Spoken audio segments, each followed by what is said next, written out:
सोलापूरच्या करमाळा तालुक्यातून एक अत्यंत धक्कादायक आणि थरारक बातमी समोर आली आहे। झोपेतून उठवल्याचा एका अतिशय क्षुल्लक कारणावरून दोन कामगारांमध्ये वाद झाला आणि या वादाचं पर्यवसन थेट हत्येत झालंय। झरे फाटा येथील स्वराज सिमेंट पाईप कंपनीत एका कामगारानं आपल्या सहकाऱ्याच्या डोक्यात लोखंडी हातोड्यानं सपासप वार करून त्याला जागीच संपवलंय। मृत कामगाराचं नाव महादेव कुमार शर्मा असं आहे। तो मूळचा बिहारचा होता। 11 ऑगस्टच्या रात्री महादेव कुमार आणि आरोपी जयंत कुमार शर्मा यांच्यात वाद झाला। पोलिसांनी दिलेल्या माहितीनुसार आरोपी जयंत कुमार शर्मा हा खोलीचा दरवाजा बंद करून झोपला होता। मयत महादेव कुमार याला त्याच खोलीत झोपायचं असल्यानं त्यानं खिडकीतून दगड मारून जयंत कुमारला झोपेतून उठवलं।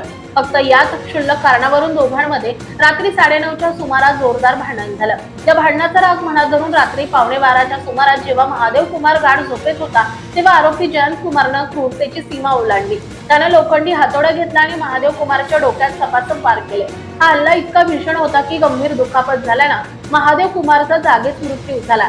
घटनेनंतर आरोपी जयंत कुमार तिथेच हातोडा टाकून फरार झालाय।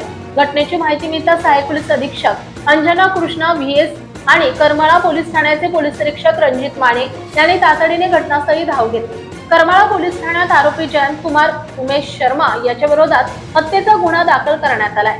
तपासी पोलीस अधिकारी ढोरे या प्रकरणाचा पुढील तपास करत असून फरार आरोपीच्या शोधासाठी पोलिसांची पथके रवाना करण्यात आली आहेत।